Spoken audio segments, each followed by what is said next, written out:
welcome. My name is Kevin Young. I'm the Andrew W. Mellon Director of the National Museum of African American History and Culture. I'm excited today to take part in this conversation with Adrian Miller about his most recent book, Black Smoke: African Americans and the United States of Barbecue. Today's program is part of the museum's celebrations around Juneteenth, which itself is a celebration of resilience.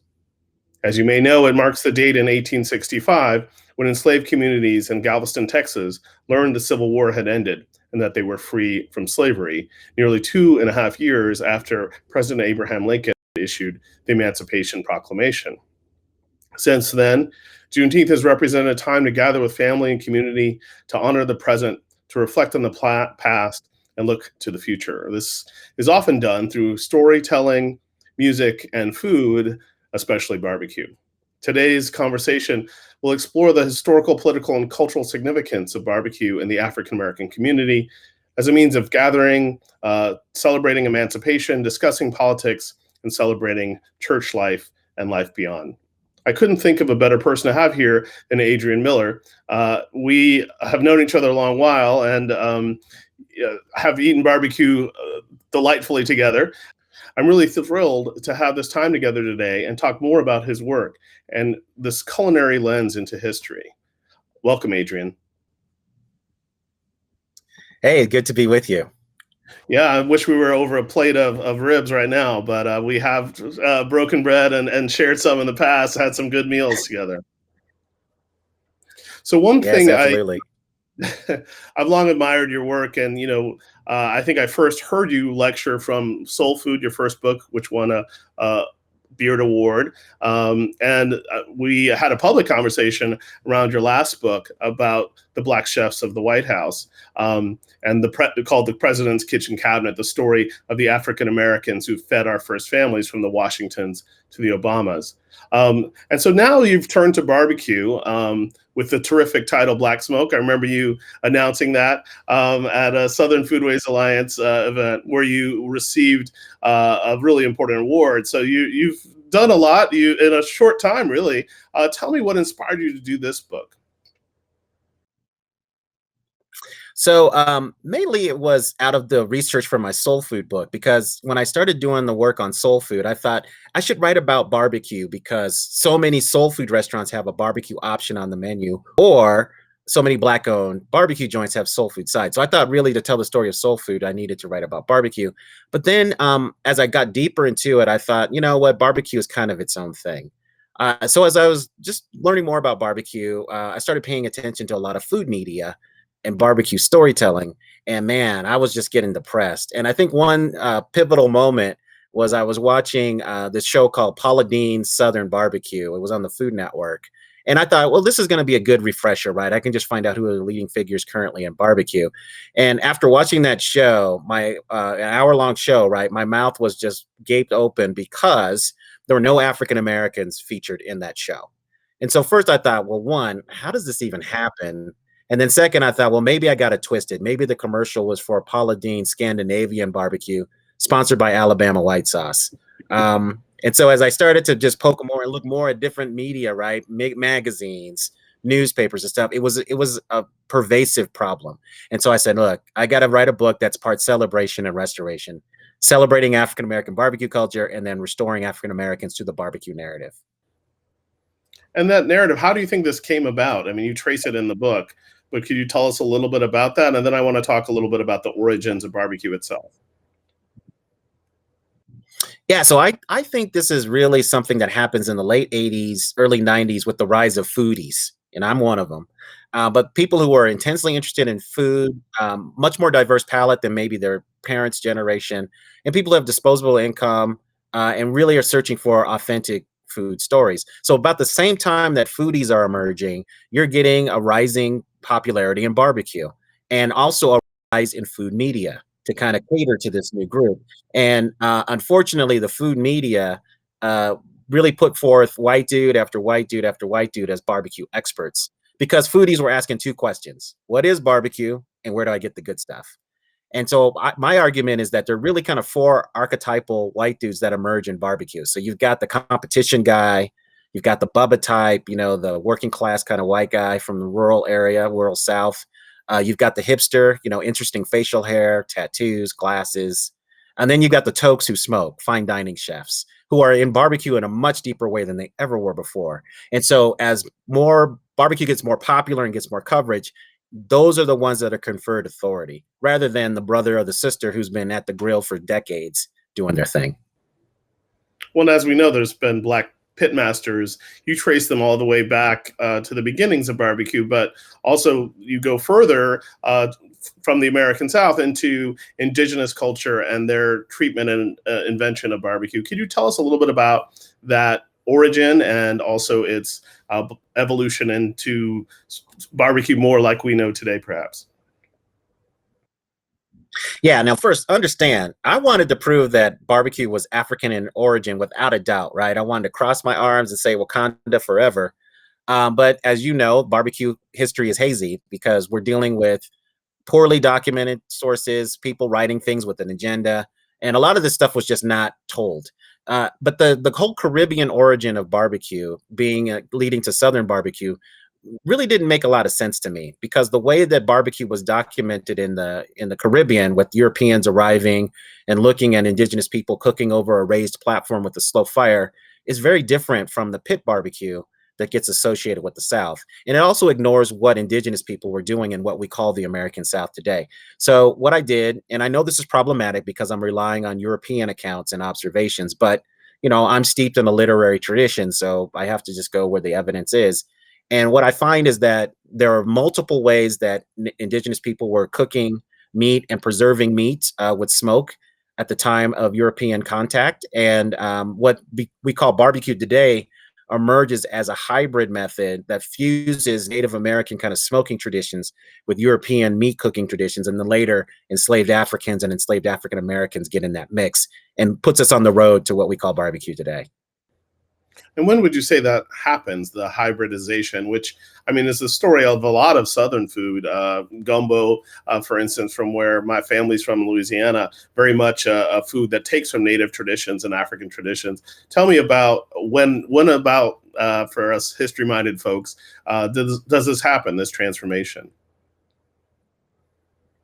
So as far as I can tell, and certainly this could predate, but in terms of just written accounts of this stuff, it looks like it was late 1600s, kind of mid to late 1600s, that this starts to come together. Is it as early as 1600, you're saying? Yeah, so I think in the 1600s is when we start to get initial accounts of something that we would recognize as pit barbecue or Southern barbecue. But those early accounts really have Native Americans doing the cooking and possibly white indentured servants. But then we start to get more accounts of Africans, enslaved Africans, doing this type of cooking by the time we get to the late 1600s and then in kind of the early 1700s. And then fast forward, by the time you get to the early 1800s, African Americans, enslaved African Americans, are the principal barbecue cooks. And you even trace a wonderful account of a woman pitmaster in the early 19th century. Could you tell us more about you had mentioned this to me, and one of the reasons I wanted to get the book was just to read up on that because I know what a dogged researcher you are, and that you would track this down. And tell me what you found.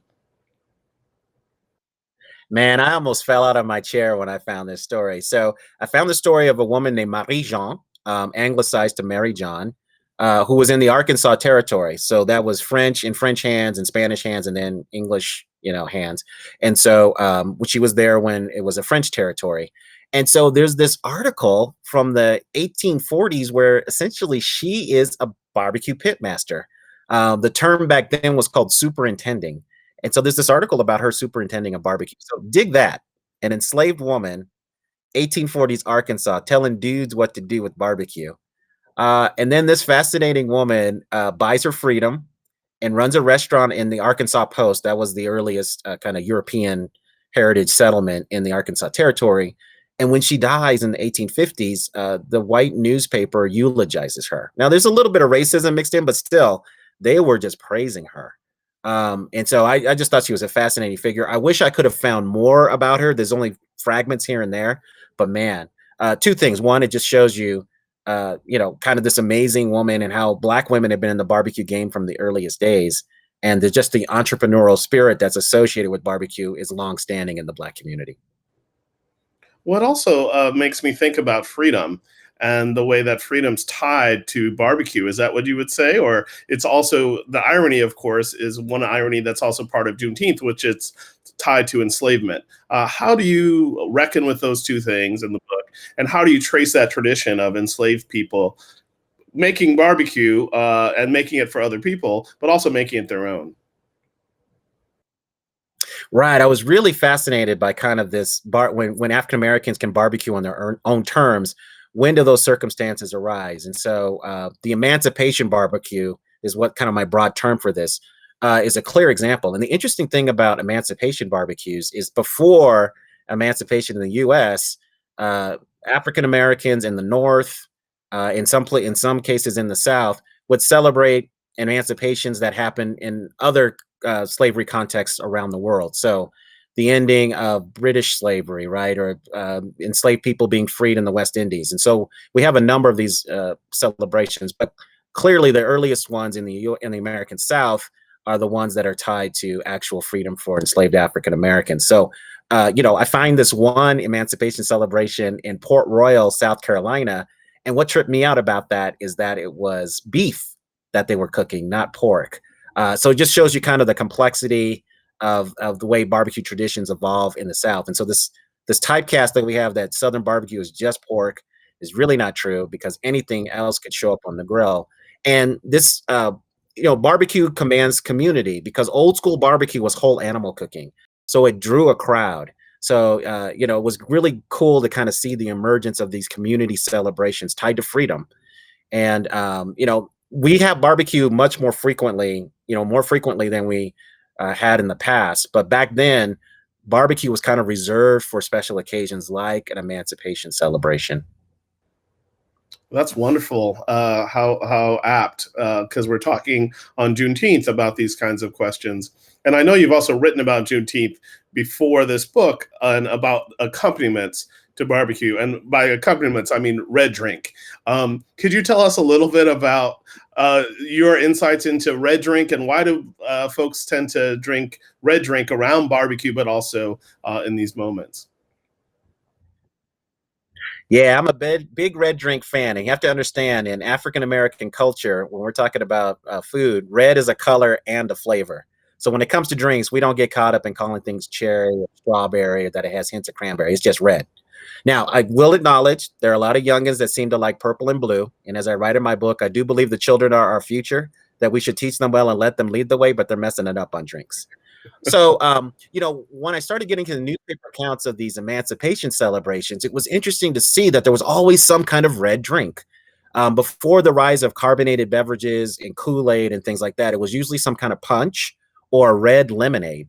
And so people went out of their way to take drinks that may be another color and make sure that it's red. And in terms of the symbolism of that, some say it's the blood shed from enslaved ancestors through the slave trade and in the experience in the Americas. Others talk about the royal colors of some courts in West Africa. So there's a lot of um, cultural associations that go on there. My work is really pointing out that red drinks come from West Africa to the Americas, and two examples are cola, like they're red cola nuts, and so there was a red cola nut tea that was served as a hospitality drink, comes across the Atlantic, and then hibiscus drinks. West Africa hibiscus-based drinks have a number of names, but bissap is one. But we think of it in the Caribbean as sorrel, really associated with Jamaica, makes its way around Latin America. So if you go to Taqueria and have agua de Jamaica, that's a riff-off for West African drink. So my theory, my argument is that red Kool-Aid is a nod to those ancestral red drinks that come across the Atlantic during the slave trade and then become embedded in celebration culture. That's amazing. And, I love how you trace that and acknowledge the sort of wide range of influence, which is, I think, part of what you do in this book, too. Um, how does the term itself, barbecue, come about? Yeah, so that's a one of intense speculation. Is it like asking how does jazz come? Right, yeah. So the explanation that makes the most sense to me is that Europeans come to the Caribbean, they see indigenous people doing something they don't quite recognize. They inquire about it and they're trying to approximate the word that the indigenous people are using for this type of cooking. And so barbacoa is the Spanish approximation for the Italiano word for the frame, right? It wasn't initially for the type of cooking or the food itself.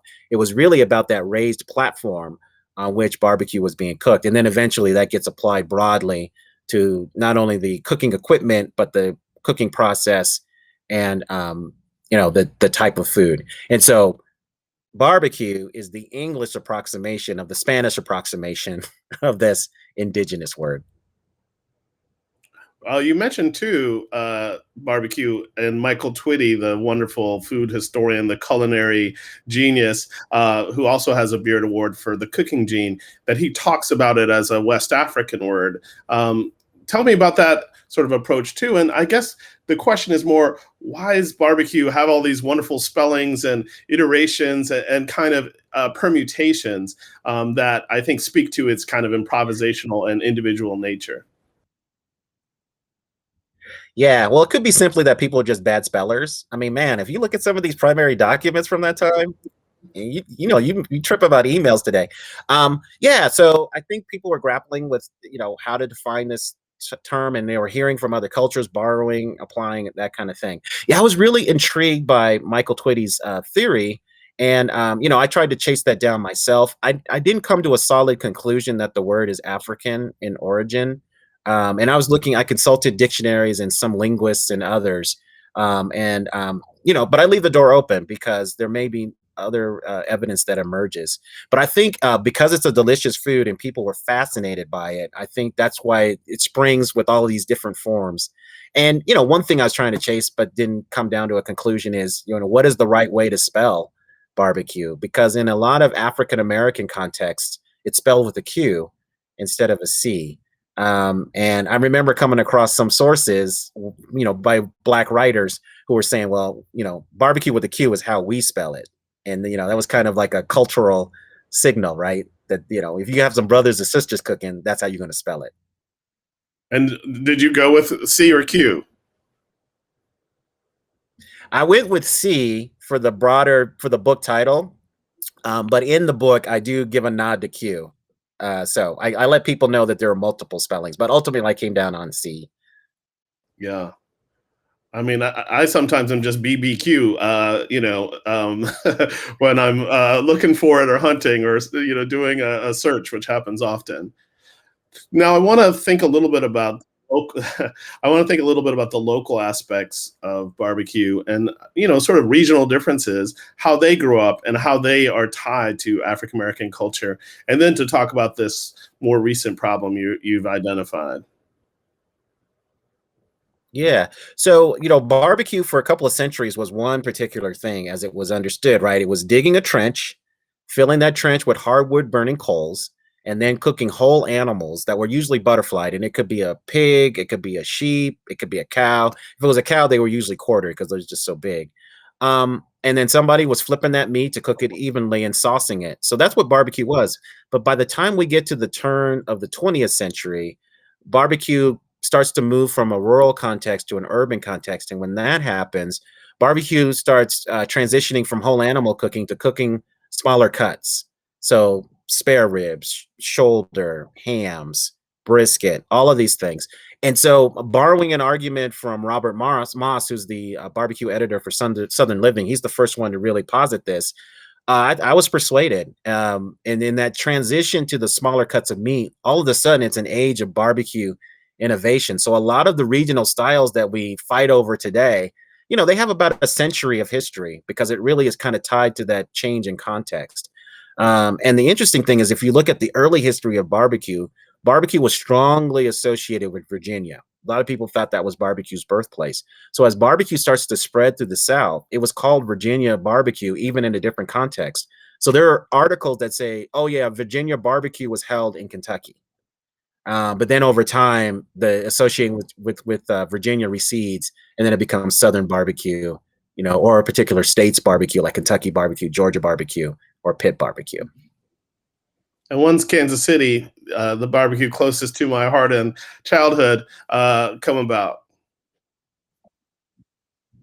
So I actually was interesting. There was Kansas City barbecue actually in the late 1800s, but they were doing the traditional Southern whole kind of barbecue. But again, around that same time, the turn of the 20th century, we start to get reports of various barbecue kings.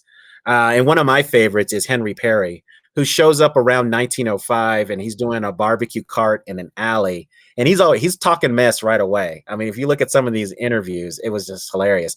And what's also hilarious is even at the same time that he was professing he was the barbecue king of Kansas City, there was another dude that was doing the same thing. I can't remember his name right off the hand, but so I tell people in the book that calling yourself a barbecue king was part of self promotion, and these barbecue kings were as numerous as princes from Saudi Arabia and Nigeria, the ones that keep asking me for money and those kind of things, right? Even princes of Bel Air, they're very, very numerous. And so a lot of people attribute Henry Perry for kickstarting Kansas City's barbecue scene. And by the way, Kansas City barbecue is the closest to my heart. That was the strongest influence on Denver's barbecue when I was growing up. And how would you characterize it uh, for those who haven't had the distinct pleasure? And also, then we got to get to sauce, but I'm gonna leave that for a moment. Right. So, I would characterize Kansas City barbecue as a true kind of amalgamation of different barbecue styles and that goes back to its agricultural history, right? It was one of the major centers of commerce in our country, and it was a livestock town. So people were driving cattle up from Texas. You got a lot of other meat coming from other places. So, it's a place where spare ribs are very important, brisket, and it's the place where burnt ends were invented. Don't get it twisted. It wasn't invented anywhere else at Arthur Bryant's.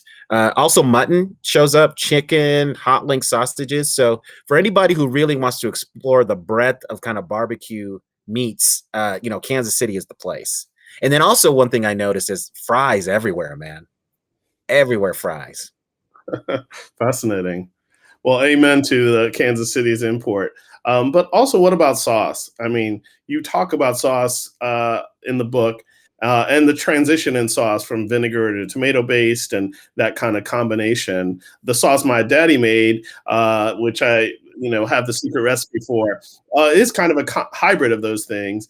And he was definitely influenced by Louisiana kind of barbecue, but also Kansas City. Tell me about what sauce means, and then how it sort of evolved, and what that is involved with. Because I also noticed you talk about West Africa in terms of sauce, and more traditional cooking there, and how that might have played in.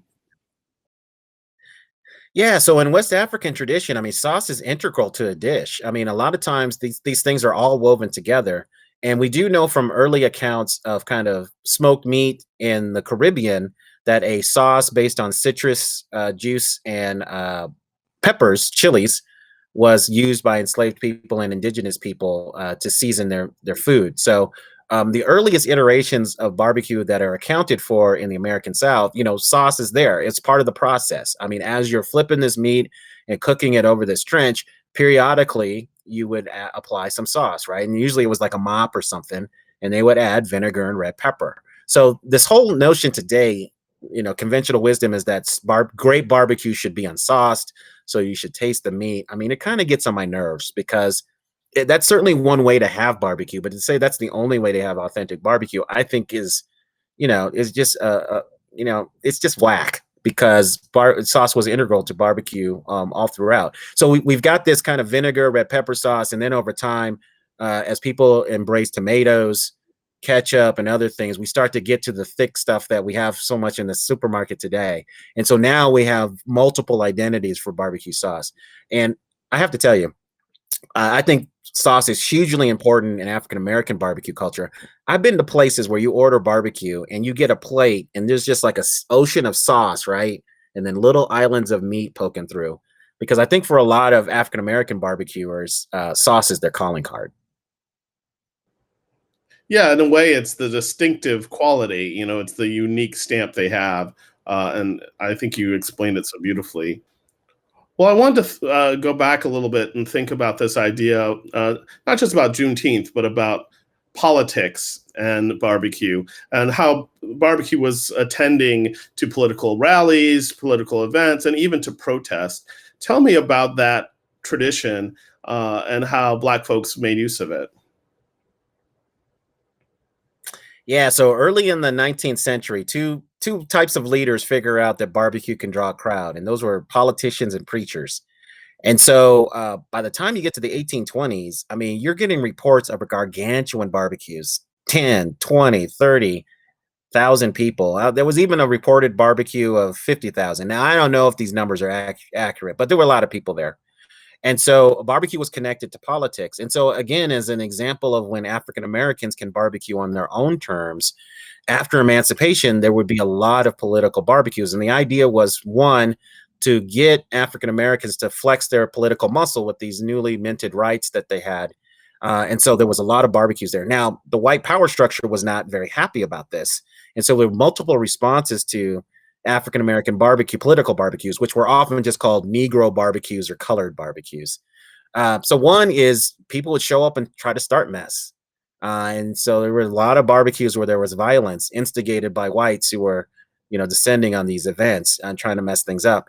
And then another response was actually some whites just decided, okay, this is the new reality. So we're just going to try to court these African American voters. So white Democrats and Republicans would actually have barbecues to get African Americans to vote for them. The Democrats did notice, though, that despite all of these barbecues, the votes didn't really materialize because African Americans were more loyal to the Republican Party because that was the party at that time that was in support of Black political power. But before slavery, it was interesting that barbecue was tied to protest. A lot of the well-known slave insurrections, right, were planned over barbecue. So much so that there was actually editorials saying, hey, y'all got to keep Black people from barbecuing unsupervised, because that's when some of this trouble happens. And I again, one of those moments during research where I almost fell out of my seat finding that. Do you think that tradition continues today? I haven't seen that as much. I just can't think of any political barbecues that are designed to get people to vote. But in terms of protest, I think it does show up. And the most notable examples a couple of years ago, the barbecuing while Black event at Lake Merritt in Oakland, in response to that white woman who called the cops on those people who were barbecuing in the park without a permit. To me, that was a sign of not only a sign of community, but also of protest. But in terms of big time political events, the only thing I can think of is Representative James Clyburn in South Carolina has a big event, but he does a fish fry. I can't think of any African American politicians who have a big, barbecue event. You worked in the White House, and you also written about White House cooks. Is there a White House connection too? And if not, or if so, tell me about the White House cooks just for a moment. Yeah, so in my research for of White House cooks, I found, in just my own research, I found 150 African Americans who have cooked for our presidents from George Washington to the present administration. And I know I'm just scratching the surface because records haven't been accurately kept. And so through history, we do get accounts of barbecues. We know that prior to becoming president, George Washington talked about the barbecues that he would host, because again, as a politician or as an aspiring politician, he knew that he had to have barbecue and booze if he was going to get any votes. But throughout history, we get examples of barbecues happening at the White House. So a legendary barbecuer named Adam Scott wrote in his memoirs that he went to the Franklin Delano Roosevelt White House to do a barbecue. LBJ had barbecue diplomacy. So in 1964, I believe, he had a barbecue state dinner at his ranch in Central Texas for the president of Mexico. And then in the Carter administration, actually dug up part of the South Lawn to have a legit pit barbecue at the White House. And so those are some examples. And then barbecue has been associated with fundraising. So I know when I was in the Clinton administration, there typically during campaign season, there was usually some kind of barbecue fundraiser that was part of the campaign plan. This is fascinating stuff.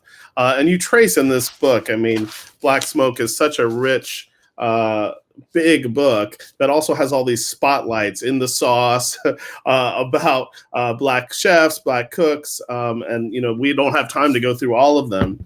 But I'm wondering how competition barbecue, when that arises, and how has that impacted this concern you have, this observation, this phenomenon really of black barbecue folks, pit masters, being left out of the story?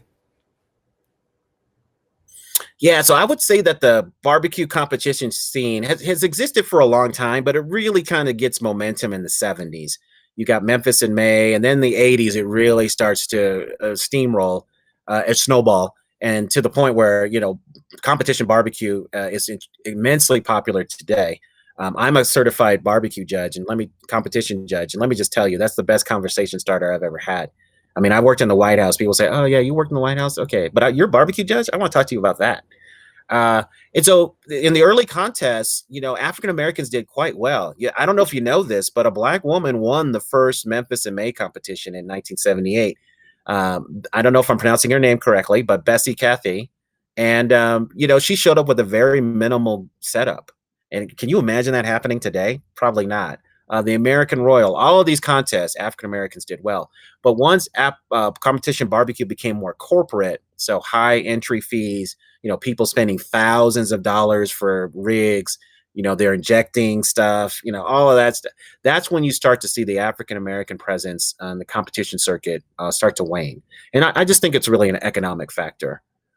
Because first of all, just the money to compete in barbecue, but then you have to have a certain lifestyle, because if you're going to compete in a contest, you're going to be gone from, say, Thursday to Monday. And your typical worker only has 2 weeks vacation. So can you imagine people saying to their significant other, "Hey honey, this is all of our vacation time competing in barbecue"? I don't know if that's going to fly. So most people in barbecue now have a lifestyle that supports that. They're either connected to a restaurant, they're independently wealthy, or they've retired now the circuit. So and just a footnote on this, in a lot of communities, the local newspaper will have a contest, and usually it's low cost or free. And in those contests, you see a lot of African Americans show up. But thanks to shows like Barbecue Pitmasters and other things, the barbecue competition circuit person is very influential in barbecue. And now we have people at home trying to mimic competition barbecue. So barbecue cooking has taken off because of what has really occurred in the growth in the barbecue competition world. One in this time frame is also when black barbecue is getting a little bit cut out of the story. Tell us more about that, and sort of where we're at now, and what we can do looking ahead. Yeah, so one of the things I point out is there was this July 2003 Bon Appetit article on who's who in barbecue. And they had this scene like it was a backyard barbecue scene. People are playing croquet, badminton, and it was a profile of just the top people. And there's, 20 plus, there were quite a few people. And it was kind of like, if you remember, Where's Waldo? I was trying to find the brother or sister in that picture and not one. And, I started looking around. It was the same thing over and over and over. So I think the high, in terms of, really pronounced effect of this is Fox News did a list in 2015 of the most influential pit masters, no African Americans. The Barbecue Hall of Fame only had one African American in it out of 30 inductees at that time, and that was Henry Perry.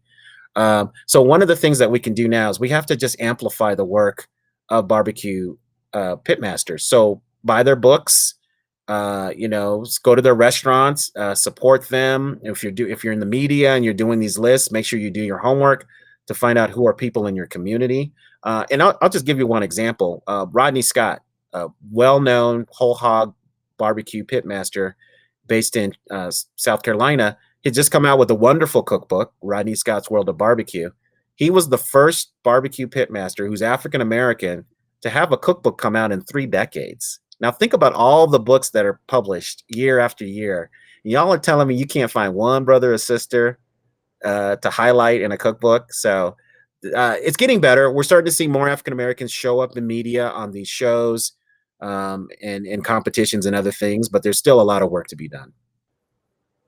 So do you think it's mostly a media effect, or a money effect, or a, it's so strange, this process that you're describing, because it's a resegregation of barbecue in a way. And I'm just curious about that, and especially with this history of not only barbecue as protests, as you've outlined, but where I come from, in Kansas City, for instance, Gates Barbecue. Shout out to Gates. Hi, may I help you? Welcome to Gates. They have not only, traditionally they would have not just the barbecue place, but an office, maybe a barber shop. They had, Gates community almost centers, you could say, set up. And so I'm curious about, where that is going to, and how Black restaurants are faring in this moment. Yeah, it's an interesting question. So I write a whole chapter about entrepreneurship with barbecue because African Americans have found inventive ways, and in many when inventive ways to kickstart barbecue scenes and communities across the country. And people of a certain generation, I think if you ask them where did you get your first bite of barbecue in a restaurant, they would probably point to an African American. And so what I noticed today is a lot of the brick and mortar places have closed, and this was even pre pandemic, but I think the pandemic has accelerated that for some places. But what I'm finding is that the barbecue scene is shifting, and so you may not have a brick and mortar place, but people have food trucks, the brother or sister on the side of the road doing their thing, or in a parking lot. They're still cooking, and so I just think there's a shifting right now. But in the wake of affirmation of Black businesses and others, I hope that there's a change, a fundamental change, so that Black entrepreneurs can get the capital they need to open up more brick and mortar places and have a more of a presence in the business community. But like you said, a lot of these restaurants had multiple identities in their community, right? Because these entrepreneurs had to be multiple things to a lot of people because of segregation. There wasn't as many entrepreneurs, providing those services separately. So it was a place to get good grub, to commune, and also get other services taken care of. Have a little red drink, maybe. Oh yeah, yeah. So I'm a big red Kool-Aid fan, but if you want to have Big Red or Fanta Strawberry, there's all kinds of red drinks that you could imbibe. I think Gates had red cream soda, which was my first introduction to that. Nice. Yeah, it was good. It's good if you ever come across it for barbecue. Can't really drink it all the time now, but it's real good.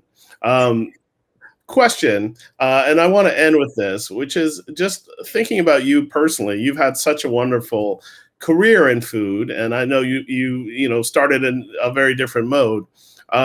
I want to think about what's next for you, but then also about how are you helping to reshape something like the American Royal Barbecue Hall of Fame and those kinds of things. How are you individually changing that story? Yeah, so a couple of years ago, I called out the American Royal Barbecue Hall of Fame for its lack of diversity, and to their credit, they listened to my critiques and invited me to be on the board. And so the last few classes, I've had a hand in making sure that we had diverse nominees. Now it's up to the people who vote to vote, but I at least wanted to make sure that we had diverse nominees to consider. And another thing that I pushed for was to announce the semifinalists, because in the past they just announced those who won.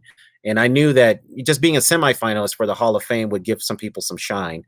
And I'm pleased that we've had some diverse inductees, especially Desiree Robinson of Cozy Corner Restaurant in Memphis, one of my favorites, is the first African-American woman to be inducted into the Barbecue Hall of Fame. And I've got some other things in the works that I just can't say, but let's just say I am actively trying to figure out how to recognize these people from the past who've been anonymous, right? They did their thing and the press didn't think it was worthy to mention their names or even their complete name. So how do we honor those folks? And then I'm looking at other untold stories in African-American barbecue culture, as well as in our culinary culture, right? I'm thinking about street vendors who were the food trucks of their time in the 1700s and 1800s, and some things like that. So yeah, I think there are more stories to be told, and I just feel blessed to be in a position to tell those stories. Well, we're really lucky you're telling those stories. It's very much the spirit of the National Museum of African American History and Culture to tell those stories and their centrality to the American experience. Thank you so much for doing that. You make me want to go back to Cozy Corner, which is delicious. If you ever make it there, enjoy. You'll enjoy it. Thank you so much, Adrian. Always a pleasure to see you, man. All right. Yeah. Thank you. And happy Juneteenth. Happy Juneteenth.